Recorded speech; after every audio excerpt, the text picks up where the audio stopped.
on Radio 2000. It's almost 7:45 here on Money Talk with Money Web on Radio 2000. Time to get into our Women in Business segment.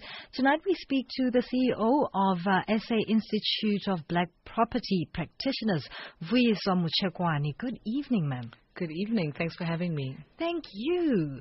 Take us through your business journey. Where did it all start for you? I've had a very colorful career, to be honest, but it's been an amazing career because I've learned a lot along the way. I have been an entrepreneur. I've started many businesses and have been an entrepreneur since I was 20 years old. Yeah. My career started out in the retail fashion industry, where I was exposed to a lot of international travel, a lot of retail strategy and marketing strategy and, product pricing, all that stuff. I then headed up sales and marketing for the international African-born brand called Kisua. Yeah.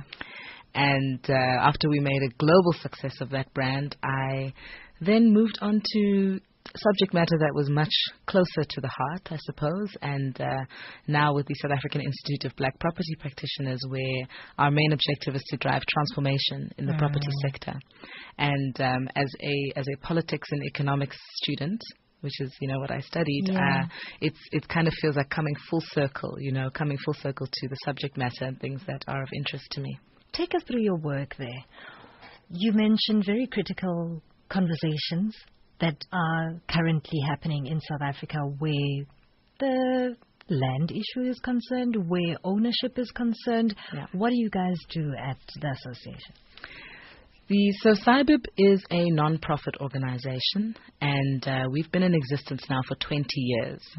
And over the years, our journey has taken on a number of different faces or formats. I think the first 20 years were really spent around lobbying on the national policy and legislative side. We were integral in the formation of the property charter, as well as we've had a long-standing relationship with the Department of Public Works in terms of driving transformative policies through the actual ministry. However, now as we approach our 20th year and 22 years into our democracy, we have to start having very strategic discussions about, has this worked? Has transformation, has it happened? Right. And if not, why? And who needs to come to the party to make that happen? So our role primarily is to coordinate the entire industry and the various stakeholders within the industry towards that goal. And that goal is to finally see an industry and an economic landscape, and this is not just limited to the property sector, but obviously it's our focus, but our objective is to see an economic landscape that is just more representative of our demographic. And it's not just a black thing, it's like a representation thing. We cannot, from a sustainability perspective, expect to have 7% of the population sustaining, the other 45 million people. It doesn't make sense. So our objective is really forward-looking to say the property industry is and could be a key driver of economic growth and sustainable economic growth. It is one of the key foundations of wealth creation and wealth retention. So why are we not seeing more black people involved in this space? And why are we not seeing more women participating on the commercial side of the transactions? So our objective is to create awareness, create opportunities, facilitate access to education, facilitate access to economic opportunities, and make sure that the various stakeholders in the industry are coordinated in terms of their efforts, Most definitely. Now, you find yourself as a CEO of this organization. You've been an entrepreneur. Have you always known that this is the path that your journey would take? Absolutely not. And I must be honest, I try not to plan micro details like that. I'm a firm believer that I'm not the author of this book. Oh, yes. And it would be naive of me as a character in this story to try and now become a co-author. But what I do know is that I have certain skills and gifts and attributes that I've been given. Yeah. And whenever it's time to either consider a career a career decision or choice. Yeah. I really look within myself and say, is this true to who I am? Is this something that moves me? Mm-hmm. Is this something that I'm passionate about, that I am willing to do for 18 or 20 hours a day? Right. Is this something that energizes me? And that is the basis upon which I form or take my career decisions. It's never been about money. It's never been about, let me jump here to get to there. I believe that if you do the things that drive you and energize you, you will excel at them, and therefore you will rise to the necessary level of success. That is an authentic way of looking at it. And my next question would be, what highlights do you have of this journey? Every single role that I have stepped into has had its highlights. I mean, one of my biggest career highlights was owning my own clothing boutique, at the age of 22. Wow. It was a dream of mine, and, to be able to realize a dream like that at such an early age already was an absolute career highlight. Working for a brand like Kisua, huge career highlight. It was a startup, but it was an international project. And, through our efforts, our marketing and PR efforts and our strategy, we eventually had people like Beyonce wearing our clothes, so that was a huge career highlight. I was also one of the first black female trend forecasters for Edgar's Ladies Wear. And it's a dream job when you're in your mid-20s and you're a young lady who loves fashion, as I'm sure many of us do. And you're getting paid to travel around the world and shop. And, it was a dream. So, all those perks. All those perks. And I think really, even now, stepping into this role at SAIBPP has been, a role that has caused me to really have to mature very quickly. That's one thing. And really, it's a complete change of industry, but it's again so true to what I believe in and what comes naturally to me, that it's never felt contrived or difficult. It's what I believe in. So even here, when I speak to you about transformation, I am a champion for equal opportunity, and I in every respect, and I believe in what I do. So it's also a highlight every single day. Wonderful. Now, challenges along the way, which ones stand out for you that you'd say, I learned critical lessons from a challenge of this sort? And I think I like how you phrase that question, because in fact, every challenge is an opportunity for growth and an opportunity for learning. My first, I think actually at the time it was my third business, to be honest. My third business, which was such a passion project for me, going into liquidation, was something that was a huge learning experience. Having to deal with, creditors and deal with that stress and that pressure at that age. So that was a real challenge at the time, but it quickly taught me lessons of how to then, plan a business one day going forward when I get back on the wagon, and how to manage the financial side of it. So that was a huge factor.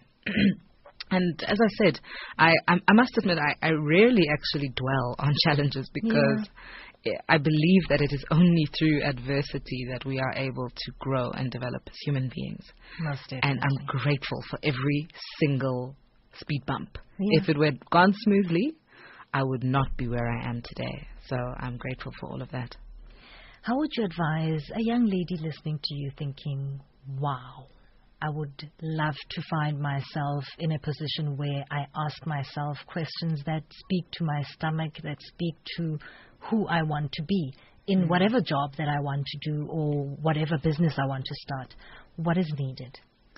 Well, I think as women, we are not bred to be confident and unashamed of our ambition and our decisions. And I would, if I was speaking to any young lady, my advice is care a little less about what people think about you. Oh, yes. And be bolder, and just be more, what's the word I'm looking for? Just be less apologetic about your decisions. And I think we second guess ourselves so much. So whether you're an entrepreneur or you're a woman in a corporate position who is looking for who is looking for a promotion in that position, I think as women, you do 90% of the second guessing on behalf of everybody else. By the time you arrive, at your boss's desk asking for a promotion, you've already second guessed yourself so much that you're not even believable in asking for what you're asking for. So I think women should just be a little more bolder and ask and demand what they want a little bit more unabashedly. And just give it a try. Yes. Just give it a try. Like how men, we always get so upset when you look gorgeous. You are wearing your 6-inch Louboutins. You're looking stunning, and some random guy just comes and says, "Hey, Sissy," and starts talking to you, and you think to yourself, looking at you and looking at me, you thought you could come and talk to me. But that is the confidence. That's the confidence that men have. He didn't ask himself first whether he was good. He came to come talk to you. If it works out, it works out. If it doesn't work out, it doesn't work out. So as women, we need to get bolder about just taking those chances. If the answer is no, you are still where you started. Oh, yeah. So, yeah. I love that analogy. Now, what are your views on female representation when it comes to CEO levels, when it comes to senior positions in the boardroom? What's your stance there? Are we making strides? Are we still fearful?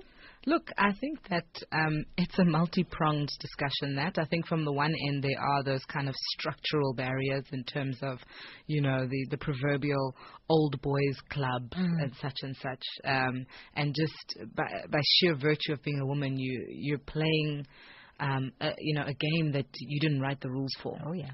So I think that those kind of structural challenges exist. Especially at senior levels. And what we often see is that, a lot of the qualities that are validated in the corporate space or in the business space are not necessarily the qualities that are inherent within women. Oh, yeah. So, for example, being more collaborative, being more nurturing, whatever those qualities may be that are perhaps more common amongst women. They're not qualities that are naturally validated or seen as worthwhile in the corporate space. And actually, that's a huge oversight on the part of the corporate.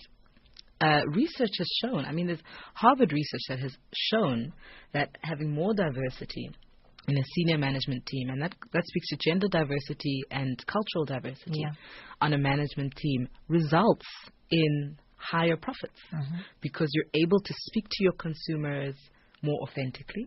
And this particularly in your FMCG type sectors, etc. So there's definitely business case for having more women at the top. But it's obvious that, that penny hasn't quite dropped in many cases.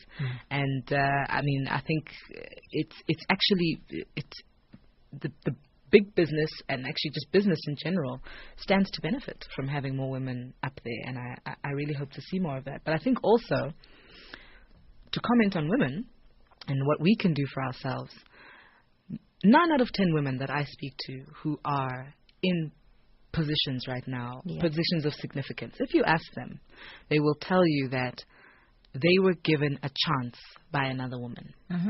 They got their foot in the door because another woman gave them that foot in the door.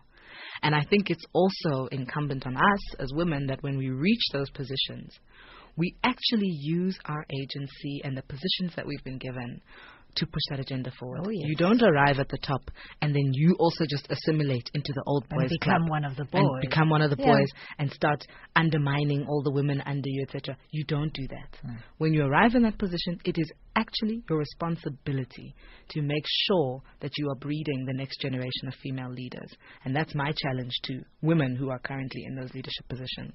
I totally agree. Now, as a money show, we have to ask, what has been your biggest money lesson? To be honest, this is grade A. This is sub A stuff. Okay, sub A stuff. If you don't have it, don't spend it. Yes. And I think that is one of the hardest lessons that I've learned. In your 20s, especially when you start getting your first jobs and stuff. Yes. Everybody's throwing accounts at you, credit at you. Oh, everybody wants you. But the day you miss one of those payments, nobody wants you. Yeah. And I've learned the hard way because also, through my journey as an entrepreneur, I've gone through phases of consistent income and inconsistent income. And there's nothing scarier, actually, as an entrepreneur, knowing that you don't have a check coming at the end of this month. Yeah. And something you're used to. And hey, the debit orders work like they're like clockwork. Yeah. Edcon's there, knocking, waiting for. So, I would just say that we need to be more militant about living within our means. Yeah. If you can't afford it, just wait your turn. That's been my biggest money lesson. So there are many things that I am still waiting my turn for. Yes. But the day you see me in that Bentley, you'll know that I'm good for it. She has arrived. Thank you so much for your time and a lovely chat. Thank you very much for having me. That was the CEO at the SA Institute for Black Property Practitioners, Vuyiswa Mutshekwane, in our weekly Women in Business feature here on Money Talk with MoneyWeb on Radio 2000. Whether you love long walks on the beach, dry vibes with the boys, eating restaurant quality food at home, watching people sweat in the kitchen, falling in love with the sunset, laughing with your family, or just sitting in front of the TV with your best friend after a long day, SABC3 has all the shows to keep you entertained.